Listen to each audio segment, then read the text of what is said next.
El día del funeral de mi madre, mi hermana colocó una fotografía sobre el ataúd y entendí que había esperado 8 años para hacerme daño otra vez. En la imagen aparecía mi antiguo prometido junto a ella, sonriendo frente a una casa que yo nunca había visto. 8 años antes, él había cancelado nuestra boda una semana antes de la ceremonia y poco después descubrí que mantenía una relación con mi propia hermana. Me marché, reconstruí mi vida lejos de todos y dejé de preguntar por ellos. Regresé solo porque mi madre había muerto y porque, pese a todo, seguía siendo mi madre. Pensaba soportar unas horas, despedirme y volver a casa sin abrir viejas heridas. Entonces mi hermana entregó al encargado del funeral un sobre que, según explicó, debía abrirse delante de la familia. Mi padre intentó detenerla, pero ella insistió en que era la última voluntad de nuestra madre. Dentro no había una carta de despedida. Había copias de transferencias realizadas durante los últimos 5 años y una lista de pagos asociados a mi nombre. Yo nunca había recibido ese dinero. La última página era todavía peor. Figuraba una propiedad vendida meses antes y aparecía mi firma autorizando la operación. La firma se parecía a la mía, pero yo jamás había firmado aquel documento. Mi hermana evitó mirarme cuando pregunté de dónde había salido. Mi padre comenzó a temblar. Mi madre ya conocía aquella cuenta. Y entonces vi que todas las transferencias terminaban en una cuenta conjunta de mi hermana y de mi antiguo prometido. Mi primera reacción fue pensar que mi hermana y mi antiguo prometido habían estado robando a mi madre durante años. Aún así, algo no cerraba. Si alguien quería ocultar dinero, usar mi nombre parecía una forma absurda de hacerlo. No dije nada más durante el funeral. Guardé las copias y esperé a que terminara la ceremonia. Mi padre intentó acercarse varias veces, pero mi hermana siempre aparecía a su lado. Durante los 8 años que estuve lejos mantuve un contacto mínimo con mi madre. Intercambiábamos mensajes en fechas importantes, pero nunca mencionó problemas con propiedades ni cuentas. Mi antiguo prometido formó pareja con mi hermana pocos meses después de nuestra ruptura. Mi hermana administraba varios alquileres de la familia. Ese detalle me hizo revisar la propiedad que aparecía en el documento. La dirección correspondía a una casa que había pertenecido a mi abuela. Mi madre siempre decía que no la vendería mientras viviera. La casa se había vendido 7 meses antes. En el expediente aparecía una autorización firmada por mí porque supuestamente yo tenía participación en la propiedad. Después del funeral fui a la casa de mis padres para recoger algunas cosas. Mi hermana se quedó allí y mi antiguo prometido apareció más tarde para ayudarla con unas cajas. Pregunté por la casa de mi abuela. Mi hermana explicó que mi madre necesitó dinero para gastos médicos y que todos los herederos habían aprobado la venta. Cuando pregunté quiénes eran todos, respondió que mi padre, ella y yo. Mi padre bajó la mirada. Pedí ver el original. Mi hermana dijo que el expediente lo llevaba una asesoría. Cuando pregunté cómo habían conseguido mi firma, aseguró que mi madre se encargó de todo. Si era verdad, mi propia madre había usado mi firma o permitido que alguien la usara. Esa noche revisé mis mensajes antiguos con ella. Encontré algo que había olvidado. 2 años antes me pidió una copia de mi documento de identidad para actualizar papeles familiares. Meses después pidió una muestra de mi firma para un trámite bancario. Yo se la envié sin sospechar nada. Al día siguiente llamé a la asesoría de la compraventa. Confirmaron que el expediente contenía una autorización atribuida a mí. Pedí una cita y solicité revisar cualquier documento relacionado con mi identidad. Luego fui al banco con mi padre. Descubrimos que las transferencias no salían de una sola cuenta. Algunas procedían de una cuenta personal de mi madre y otras de otra vinculada a los alquileres familiares. Mi nombre aparecía siempre en el concepto. Mi padre admitió que lo había visto hacía casi 3 años, pero mi madre le explicó que estaba reservando dinero para mí. Esa versión justificaba su silencio, pero también habría otra pregunta. Si ese dinero era mío, ¿por qué terminaba en otra cuenta? Pedimos movimientos más antiguos. El patrón empezó con cantidades pequeñas y regulares. Después de que la casa de mi abuela se pusiera en venta, los importes aumentaron. Parte del dinero terminaba en la cuenta conjunta de mi hermana y mi antiguo prometido. Otra parte iba a una empresa de reformas con la que él trabajaba. Pensé que por fin tenía un circuito claro. Entonces vi que la primera transferencia a esa empresa era anterior a la relación entre ellos. Le pregunté a mi padre si mi madre conocía a mi antiguo prometido antes de que yo empezara con él. Dijo que sí. Mi madre lo había conocido durante la reforma de otra vivienda familiar. Según mi padre, fue ella quien hizo posible que coincidiéramos meses después. Yo siempre había creído que nos conocimos por casualidad. Aquella tarde mi padre encontró una caja con documentos de mi madre. Había recibos, presupuestos y correos impresos. Entre ellos apareció una hoja con mis iniciales y varias cantidades. No eran pagos. Eran porcentajes asociados a distintas propiedades. Mi hermana intentó quitarme la hoja alegando que eran cuentas privadas de nuestra madre. No se la entregué. Mi padre reconoció que ya había visto aquella lista. Entonces explicó que mi madre llevaba años separando parte de los beneficios de los alquileres para sus hijos, aunque sin transferir formalmente las propiedades. Pregunté dónde estaba mi parte. Según él, mi madre decía que la acumulaba para cuando yo regresara. Pero las cifras no coincidían con las transferencias marcadas con mi nombre. Faltaba una cantidad considerable. Al comparar fechas, vi que cada vez que mi supuesta participación aumentaba, poco después aparecía un envío hacia la cuenta de mi hermana y mi antiguo prometido. Parecía que estaban vaciando mi parte. Un correo impreso cambió esa conclusión. Era un mensaje de mi madre a mi hermana, enviado 4 años antes. Le pedía usar temporalmente parte de mi fondo para cubrir una obligación familiar y prometía reponerlo. No decía cuál era esa obligación. Mi hermana admitió que había seguido esas instrucciones y sostuvo que siempre creyó que mi madre tenía mi autorización. Le pedí los correos completos. Revisamos su cuenta con mi padre presente. Mi madre daba instrucciones precisas sobre fechas e importes. Mi antiguo prometido aparecía copiado en algunos mensajes porque su empresa gestionaba reformas de esas propiedades. En varios correos se repetía la misma idea. Yo no debía saber nada todavía. Mi hermana justificó el secreto diciendo que mi madre preparaba una sorpresa relacionada con una futura propiedad. Seguimos revisando archivos hasta encontrar uno titulado Distribución familiar. Tenía 6 años. Mostraba porcentajes de 5 propiedades. Mi padre tenía una parte.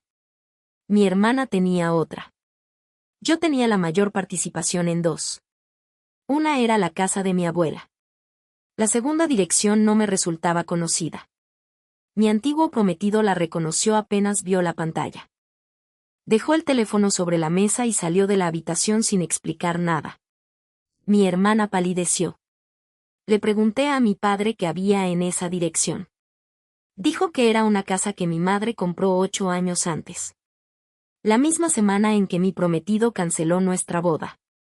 La dirección me dejó inmóvil. Había pasado frente a esa casa muchas veces sin saber que estaba relacionada conmigo. Mi padre encontró la escritura. La vivienda figuraba a nombre de una sociedad familiar creada poco antes de la boda cancelada. Yo no aparecía como propietaria, pero sí como beneficiaria principal. Eso explicaba los porcentajes, pero no porque mi madre había comprado la casa justo cuando mi vida se derrumbaba. Pedí los extractos. El primer pago salió de una cuenta de mi madre. El segundo provenía de la empresa de reformas de mi antiguo prometido. Pensé que él había estado involucrado desde el principio. Pero la aportación de su empresa no había salido de él. El dinero había entrado 2 días antes mediante una transferencia de mi madre. Ella le había dado el dinero para que pareciera una inversión suya. Mi padre sabía que mi madre había financiado la operación, aunque no entendía por qué usó aquella empresa. Revisé las facturas de reforma. Varias estaban infladas y otras describían trabajos que nunca se realizaron.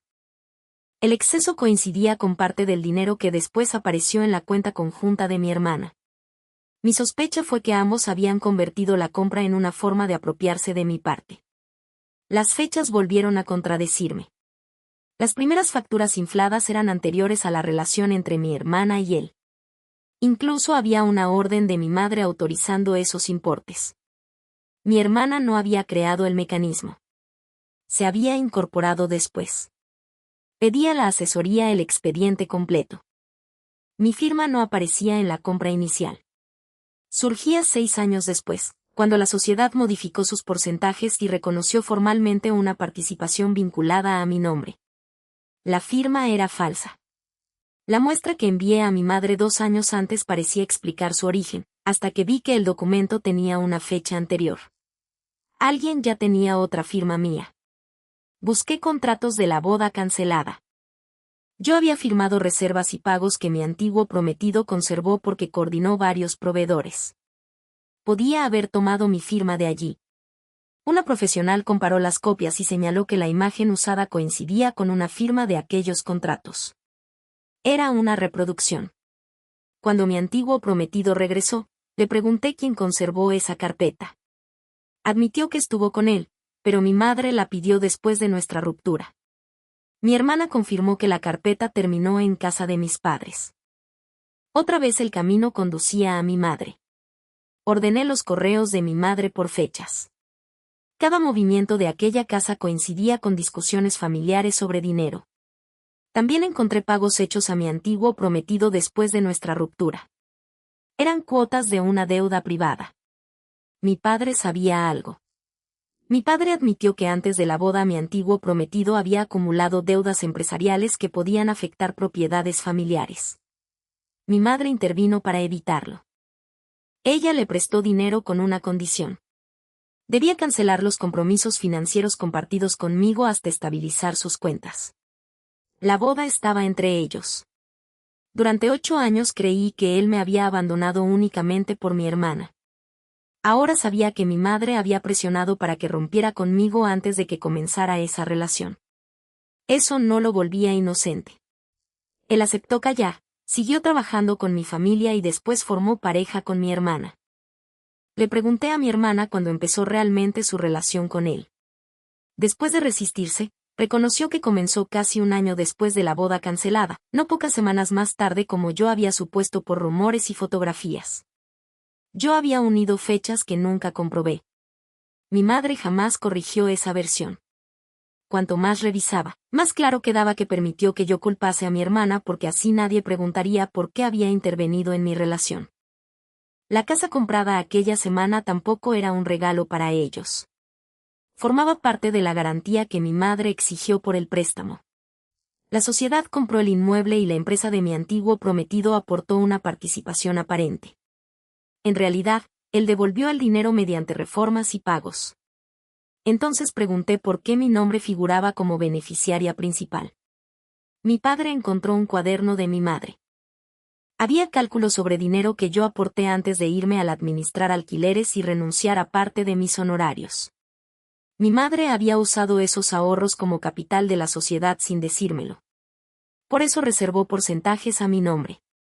No era un regalo. Era dinero mío convertido en propiedades sin mi consentimiento. La venta de la casa de mi abuela liberó parte de ese capital. Las transferencias marcadas con mi nombre intentaban reconstruirlo, pero una parte terminó en gastos de mi hermana y de mi antiguo prometido. Revisé las órdenes una por una. Algunas tenían instrucciones de mi hermana. Otras incluían autorizaciones de mi antiguo prometido. Pero los mayores desvíos estaban acompañados por notas de mi madre. Ella había aprobado usar mi fondo para cubrir deudas, reparaciones y préstamos familiares sin preguntarme. Mi hermana había obedecido y también se benefició. Mi antiguo prometido aceptó pagos que reducían su deuda. Mi padre prefirió no mirar. Eso cambiaba mi sospecha inicial y convertía el silencio de mi familia en algo mucho más antiguo, calculado y difícil de justificar. La persona que había decidido que mi dinero podía usarse era mi madre. Creí que ese era el giro más doloroso. Entonces encontré un archivo escaneado dentro del expediente de la sociedad. Era una carta firmada por mi hermana 6 años antes, cuando la falsa autorización con mi firma fue incorporada. En ella se negaba a usar mi participación sin mi consentimiento y pedía que me localizaran. Debajo aparecía una respuesta de mi madre rechazando esa petición y ordenando continuar. Mi hermana no había sido quien falsificó mi firma. Había intentado detenerlo. Y la persona que preparó la autorización falsa tampoco era mi antiguo prometido. El nombre del autor aparecía en las propiedades del archivo. Era mi padre. No llamé a mi padre esa noche. Guardé una copia del archivo, envié otra a mi abogada y pedí a la asesoría que conservara el original sin modificarlo. A la mañana siguiente llevé la firma reproducida, los metadatos y los correos de mi madre. Mi abogada separó dos problemas. Primero debía proteger el dinero y las propiedades vinculadas a mi participación. Después habría que determinar quién había creado y usado documentos atribuidos a mí. Pedimos revisión adicional para cualquier movimiento de la sociedad y copias de todas las operaciones realizadas con mi nombre desde que me marché. Mi padre se enfadó. Dijo que estaba paralizando asuntos que mi madre dejó organizados, pero aceptó reunirse con mi hermana, mi antiguo prometido, la asesora y mi abogada. No fui a buscar una disculpa. Fui con una carpeta ordenada por fechas. Empecé por el archivo que llevaba el nombre de mi padre como autor. Él admitió que había preparado aquella autorización 6 años antes. Mi madre le pidió convertir una copia de mi firma en un documento porque temía que yo rechazara cualquier papel enviado desde la familia. Mi hermana recordó que ella se había opuesto. Mi padre no lo negó. Según explicó, mi madre estaba convencida de que yo vendería mi parte en cuanto supiera que existía. Ella quería mantener las propiedades unidas y creía que podía proteger mi dinero mejor que yo. Mi madre no había pensado que yo no merecía nada. Había pensado que no tenía derecho a decidir. Mi padre aceptó esa idea porque temía que una división patrimonial destruyera los alquileres de los que dependía la familia. Le pregunté por qué utilizó una firma falsa si estaba tan seguro de que todo era para protegerme. Reconoció que sabía que yo habría exigido revisar las cuentas y que eso podía descubrir el préstamo concedido a mi antiguo prometido. Ahí estaba la razón real del silencio. Mi madre había usado parte de mi dinero para rescatar un negocio que podía arrastrar compromisos compartidos conmigo. Después convirtió ese dinero en participaciones y propiedades para reconstruir lo que había tomado. Mi padre ayudó a ocultarlo para evitar que yo reclamara todo. Mi antiguo prometido aceptó que sabía que parte del dinero provenía de mi familia, pero sostuvo que desconocía que salía de fondos asociados a mí. Le mostré 2 correos donde mi madre hablaba de mi porcentaje. Los había recibido. Admitió que lo supo mucho antes. No se había marchado de nuestra boda únicamente por deudas. Mi madre le dejó claro que, si seguía conmigo, yo terminaría vinculada a sus problemas financieros y ella no volvería a ayudarlo. Él eligió aceptar el dinero y apartarse. Después siguió trabajando para mi familia porque necesitaba pagar lo recibido. Años más tarde empezó la relación con mi hermana. Mi hermana reconoció que sabía de algunas ayudas y que utilizó parte de los fondos conjuntos para gastos propios. También admitió que, cuando descubrió que mi madre usaba mi participación, protestó por escrito y después continuó colaborando. Temía quedarse fuera de todas las propiedades y enfrentaba abiertamente a nuestra madre. Nadie allí podía decir que había actuado sin interés personal. Yo tampoco. Durante años preferí no preguntar nada porque me resultaba más fácil creer que todos me habían traicionado de la misma manera. Esa distancia me protegió, pero también permitió que siguieran tomando decisiones con mi nombre. Mi abogada volvió al punto central. Había que reconstruir cuánto dinero era realmente mío y qué documentos dependían de una firma que yo nunca otorgué. La asesora entregó los libros. Mi aportación original había financiado parte de 2 propiedades y varias reformas. También había producido rendimientos que después se mezclaron con gastos familiares. La segunda vivienda, comprada la semana de mi boda cancelada, concentraba la mayor cantidad. Mi madre había intentado compensar cada uso de mi dinero aumentando mi porcentaje sobre esa propiedad. Eso parecía favorable hasta que revisamos las obligaciones asociadas. La casa garantizaba también una deuda de la empresa de mi antiguo prometido. Él dijo que ya estaba casi pagada. Los registros mostraban otra cosa. Meses antes, mi madre había ampliado la cantidad garantizada para cubrir una reforma de un edificio de mi hermana. Yo aparecía como participante mediante otra autorización que nunca firmé. Mi hermana dijo que desconocía ese detalle. Mi padre reconoció que también había preparado ese documento. Le pedí que entregara todas las plantillas, copias de firmas y archivos que hubiera usado. Esta vez aceptó. Encontramos una carpeta con versiones de autorizaciones y formularios. Algunas nunca se utilizaron. Otras coincidían con operaciones reales. Mi nombre aparecía en 9. Mi abogada pidió conservar copias y registrar de dónde salía cada archivo. Después revisamos las instrucciones enviadas por mi madre durante su último mes. Había empezado a cerrar movimientos y separar cuentas. Por un momento pensé que había intentado corregir lo que hizo. Entonces apareció un correo dirigido a mi padre 4 días antes de morir. Mi madre le ordenaba completar una última operación antes de que yo pudiera intervenir. Describía la transferencia de toda mi participación en la segunda casa hacia la sociedad de mi hermana, a cambio de cancelar las deudas que mi antiguo prometido todavía tenía con la familia. Mi hermana juró que nunca vio aquel mensaje. Él tampoco figuraba entre los destinatarios. Solo mi padre. Él aseguró que no llegó a ejecutarlo. Le pedimos pruebas. Abrió su correo y buscó la cadena completa. La última respuesta había sido enviada 2 días antes del funeral. No provenía de mi madre. Provenía de él. Confirmaba que los documentos ya estaban presentados y que solo faltaba liberar el dinero. Mi padre miró la pantalla y dijo que no recordaba haber enviado esa respuesta. Pero el banco ya tenía una orden pendiente basada en mi firma falsa. Y si no conseguíamos detenerla a tiempo, mi dinero serviría para borrar la última deuda de las 2 personas que yo había culpado durante 8 años. Llamé al banco desde la misma sala y expliqué que la orden utilizaba una firma que yo no había autorizado. Mi abogada envió las copias del documento y la cadena de correos que mostraba cómo se había preparado. El banco suspendió la operación mientras revisaba su origen. No era una victoria definitiva, pero bastó para impedir que el dinero saliera. Mi padre seguía diciendo que no recordaba haber enviado aquella respuesta. Revisamos el acceso a su correo y comprobamos que el mensaje había salido desde su teléfono. Al final admitió que mi madre le había pedido completar la operación antes de morir y que él creyó que cumplir esa última instrucción evitaría una pelea familiar. Durante años, mi padre había obedecido las decisiones financieras de mi madre porque le resultaba más fácil confiar en ella que discutir. Después de su muerte continuó igual, incluso cuando las decisiones afectaban mi dinero y utilizaban una firma que sabía que no era mía.